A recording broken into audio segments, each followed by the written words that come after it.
आज हम देखेंगे गतिविधि पत्रक और ये कक्षा 6 से लेके 8 तक की है। ठीक है। और ठीक है, 6 से लेके 8 तक की है। यहाँ पे आप अपना नाम लिखोगे, यहाँ पे अपनी टीचर का नाम लिखोगे। ठीक है। और आज का टॉपिक है हमारा रंगीन मछली और मछुआरा। सिक्किम की लोक कथा है ये। भारत की विविधता में एकता का उत्सव मनाने और उसे सुदृढ़ बनाने के लिए देश में एक भारत श्रेष्ठ भारत अभियान चलाया गया है। इस कार्यक्रम के तहत राष्ट्रीय राजधानी दिल्ली को सिक्किम क्या करा गया है। इस कार्यक्रम के तहत राष्ट्रीय राजधानी को दिल्ली और सिक्किम से जोड़ा गया। दिल्ली को किससे जोड़ा गया है? सिक्किम से जोड़ा गया है। तो बच्चों, आज हम इसी राज्य की एक लोक कथा को पढ़ते हैं। ठीक है, सिक्किम की लोक कथा है जिसे हम पढ़ेंगे आज। तो स्टार्ट करते हैं। तेंजिंग छोटा ही था जब उसके पिता घर छोड़कर निकल गए थे। एक दिन उसकी माँ ने कहा, बेटा आज शाम के लिए घर में चावल नहीं है। ठीक है, तो क्या करो, जाओ और तीस्ता नदी से कुछ मछलियाँ पकड़ लाओ। ठीक है। तो फिर उसके बाद उसने माँ की बात मानते हुए तेंजिंग डालियाँ उठाकर मछली पकड़ने निकल गया। भगवान का नाम लेकर उसने डालियाँ वहाँ डालना आरंभ किया।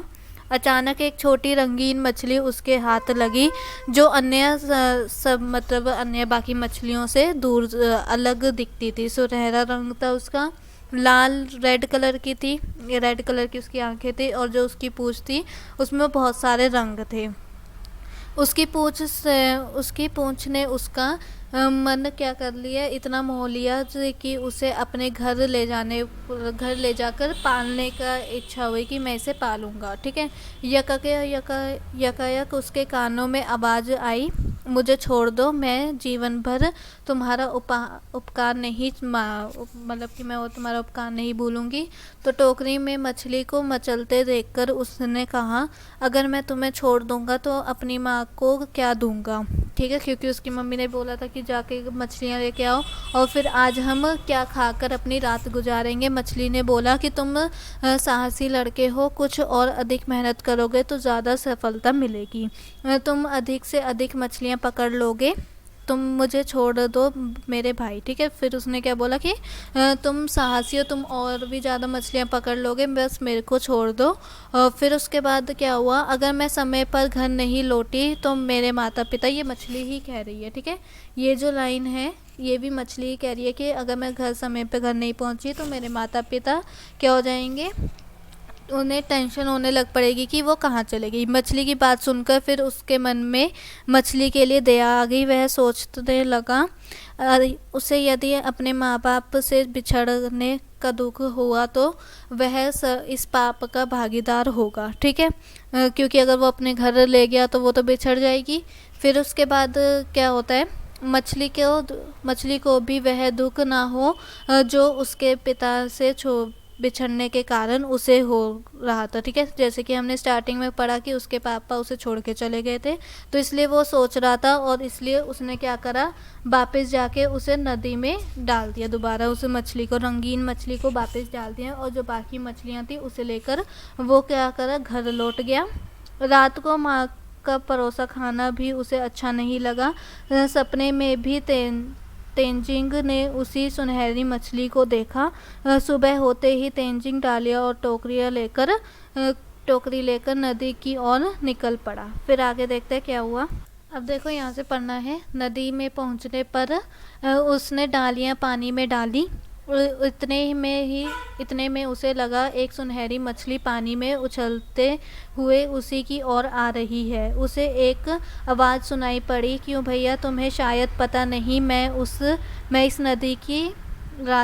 नदी के राजा की बेटी हूँ। तो वो क्या कहती है, अगले दिन जब वो दोबारा मछलियाँ पकड़ने गया उसी नदी में, तो वो कहती है कि तुम्हें शायद से पता नहीं है कि मैं इस नदी के जो राजा हैं उसकी क्या हूँ, बेटी हूँ। जब मैंने अपने माता पिता से तुम्हारी कृपा से जीवन दान मिलने की बात कही तो वह बहुत खुश हुए और उन्होंने तुम्हारे लिए एक उपहार भेजा है। तो उसने तेंजिंग ने वो उपहार की पोटली लेकर उसका धन्यवाद किया। फिर उसके बाद घर पहुंच के माँ को मछली के दिए हुए उपहार की पोटली देकर सारी बात सुनाई। माँ ने बेटे की ओर सुनकर वो पोटली खोली तो देखा उसमें मोती की सुंदर माला थी और सुंदर सुंदर सीपियों के हार थे। ठीक है, मतलब कि सोना और वो था, चांदी था और हीरे भी थे। उपहार को देखकर माँ का मन बहुत प्रसन्न हुआ। माँ कहने लगी, कितने सुंदर हैं ये सब। मछली को हमारा धन्यवाद कहना, लेकिन इतना ध्यान रखना हम मेहनतकश लोग हैं, हमें मेहनत का ही खाना चाहिए, दूसरों की संपत्ति का लालच नहीं करना चाहिए। ठीक है, ये उसकी मम्मी ने उसे कहा कि हम क्या करेंगे, मेहनत करके ही खाना खाएंगे, हमें दूसरों की उनकी जो पैसे है वो नहीं चाहिए। उसने माँ की बातों को गांठ बांध लिया। दूसरे दिन तेंजिंग बहुत बन ठनकर नदी किनारे आया, जहाँ मछली राजकुमारी अपने माता पिता से उसे मिलवाने के लिए उसका इंतज़ार कर रही थी। राजकुमारी ने तेंजिंग को कछुए के ऊपर सवार होने को कहा और दोनों जल यात्रा कर मत्स्य लोक पहुँचे। ठीक है, तो क्या हुआ, फिर जब वो अगले दिन गया उपहार लेके तो वो फिर वापस आ गया था। फिर जब अगले दिन गया मछलियाँ पकड़ने तो वो थोड़ा, उसके कपड़े बहुत अच्छे थे और फिर वहाँ पर राजकुमारी और उसके मम्मी पापा, राजा और रानी, वो पहले से ही वेट कर रहे थे उसका, क्योंकि वो राजकुमारी उसे मिलवाने के लिए लाई थी उससे। फिर क्या हुआ, वो जैसे ही आया तो राजकुमारी ने बोला कि तुम इस कछुए पे बैठो और हमारे यहाँ चलो जहाँ पर उनका राज्य है। फिर राजा ने अपनी बेटी को जीवन दान के लिए तेंजिंग का उपहार व्यक्त किया, मतलब उससे थैंक्स बोला। तुम्हारे स्वभाव और एहसास से हम बहुत प्रसन्न हैं, इसलिए बोलो तुम हमसे क्या चाहते हो। तो फिर क्या होता है, वह वहाँ की सुंदरता देखकर तेंजिंग बहुत मोहित हो गया था, इसलिए उसने कहा, मैं ऐसे ही बहुत खुश हूँ। मुझे अपना और अपनी माँ का पेट पालने के लिए मछली पकड़ने आपके इलाके में आना पड़ता है। आप मुझे अपने यहाँ मछली पकड़ने की अनुमति दे दो तो बड़ी कृपा होगी। तो उसने बस क्या मांगा कि तुम मेरे को अपनी नदी में मछलियाँ पकड़ने की इजाज़त दे दो, बस यही है मेरे लिए और मेरे लिए बहुत है। ठीक है, आगे देखते हैं आगे क्या हुआ। आगे देखो, फिर उसने बोला कि बस मेरे को मछलियाँ पकड़ने के लिए यहाँ पर इस नदी में अनुमति दे दो कि मैं यहाँ पर आकर मछलियाँ पकड़ लूँ। फिर क्या होता है, तेंजिंग के सरल और संतोषी स्वभाव को देखकर राजा बड़ा खुश हुआ और तुम्हें हमारे इलाके में आकर मछलियाँ पकड़ने की इजाज़त देता हूँ और बोल दिया कि तुम यहाँ पर आके मछलियाँ पकड़ सकते हो, पर तुम हमारे यहाँ आए हो तो खाली हाथ नहीं जा सकते। यह लो हमारे ओर से उपहार में मिले हीरे मोती लेकर तेंजिंग अपने घर लौटने की अनुमति मांगी। दिन भर काम के बोझ में थका हुआ, अब ये उसके बाद की बात बता रहा है कि उस दिन तो फिर वो अपने घर लौट आया। फिर उसके बाद वो जहाँ पर से भी काम करके आता था, पर एक बार नदी में आकर वो उस राजकुमारी से ज़रूर मिलता था। फिर उसके बाद देखो, एक दिन राजकुमारी ने कहा कि मेरी माँ कहती है मेरा ब्याह होने वाला है, इसलिए अब हमारा मिलना संभव नहीं होगा, पर मैं तुम्हारा एहसास कभी नहीं भूलूंगी। तेंजिंग इस बात को जानकर बहुत ही उदास हुआ, उसकी आंखों में आंसू उमड़ने लगे। वह भी जानता था कि उस सुनहरी मछली को कभी नहीं भूल पाएगा वह। ठीक है, और फिर उसके बाद पर वह मिलना मुश्किल हो गया था, अब उनका मिलना मुश्किल हो गया था। यह जानकर वह बहुत दुखी और उदास होकर घर लौट आया। फिर उस दिन से तेंजिंग ने शपथ ली कि मैं किसी भी प्राणी को जानबूझ के कष्ट नहीं दूंगा। जीविका चलाने के लिए, मतलब घर चलाने के लिए तो मैं मछुआरे का काम करूंगा, पर वैसे मैं किसी भी मतलब बेवजह किसी भी प्राणी को परेशान नहीं करूंगा। अब आते हैं क्वेश्चंस पे। तो फर्स्ट क्वेश्चन है, इस लेख में जिन शब्दों के अर्थ और उच्चारण में आपको कठिनाई हुई उन शब्दों की सूची बनाएं और तथा अपने परिवार के सदस्य या टीचर को उनके अर्थ या उच्चारण का पूछें और अभ्यास करें। ठीक है, तो देखते हैं। तो देखो ये 3 शब्द आप लिख सकते हो, और अगर आपको और कोई लिखने हैं तो वो भी आप लिख सकते हो, ठीक है। जैसे किस्म मतलब प्रकार हो गए, टाइप्स। यकायक मतलब अचानक से, सडनली। और फिर गुजारना मतलब बिताना, ठीक है। तो अब आते हैं नेक्स्ट क्वेश्चन पे।